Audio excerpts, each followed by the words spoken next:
Un'interessante iniziativa culturale si è svolta ieri sera presso il Parco Letterario Luigi Pirandello a Villa Seta nel trentennale delle stragi mafiose di Capaci e Via D'Amelio. Dal titolo Insieme per testimoniare, l'evento è stato introdotto dal giornalista Rai Onofrio Dispenza in collaborazione con il Cerchio del professore Dino Barone ed è stato organizzato da Lia Rocco e Giovanna Crisafi, che hanno programmato per l'occasione durante la serata la proiezione di diversi filmati, Nastro Rose e Antigoni.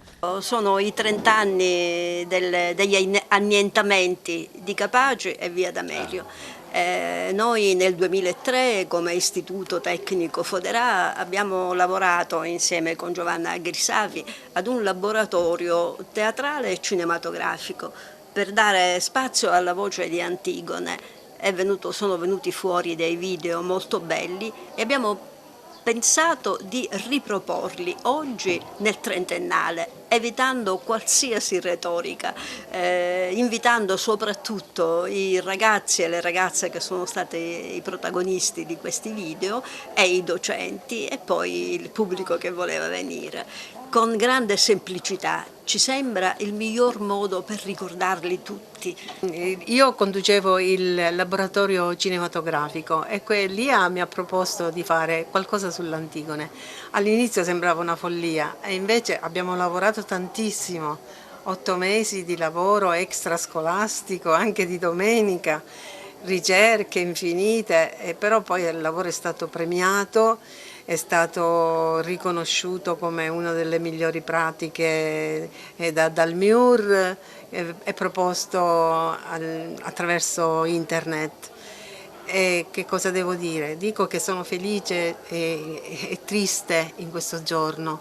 Felice perché penso che noi dobbiamo comunque raccogliere l'eredità di Borsellino e di Falcone e dobbiamo trasmettere ai ragazzi che solo liberandoci dalla mafia possiamo veramente essere liberi e felici.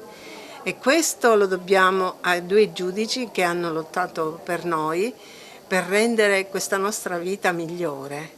Questo glielo dobbiamo. Oggi anche la presenza di Onofrio Dispenza, noto giornalista della Rai. Sì, abbiamo invitato Onofrio a introdurre i lavori di questa giornata perché la qualità della parola di Onofrio è così bella, è così semplice ma così profonda. Lo ringraziamo tanto per questo suo questa sua immediata adesione a questo nostro progetto. Devo dire che intanto questa serata è interessante perché ha una cosa che è preziosissima di questi tempi, che non fa retorica.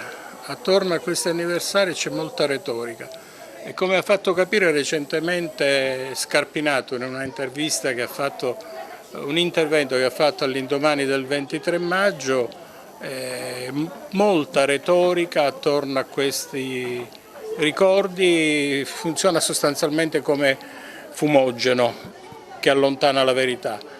La verità attorno a Capaci e Via D'Amelio è lontanissima, tutto fa pensare che non si arriverà mai alla verità, però ci sono all'interno della società italiana e siciliana delle cose interessantissime, dei luoghi di resistenza interessantissimi che possono aiutarci a rompere un muro che sembra inestricabile.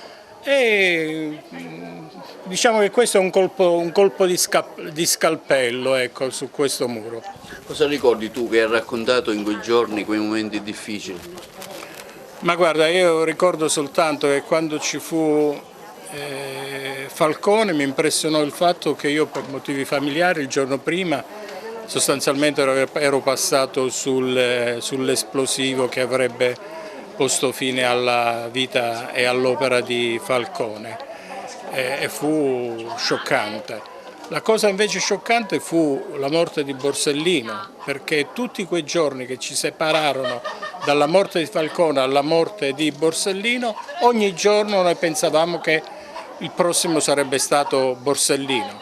Ecco, la cosa che sconvolge è che come l'abbiamo pensato noi, avrebbero dovuto pensarlo chi lo doveva tutelare. Un giorno triste a cui non potevamo dire di no e alla proposta che c'è stata da parte delle nostre 2 grosse registe, capaci educatrici che ci hanno dato tanto ad Agrigento.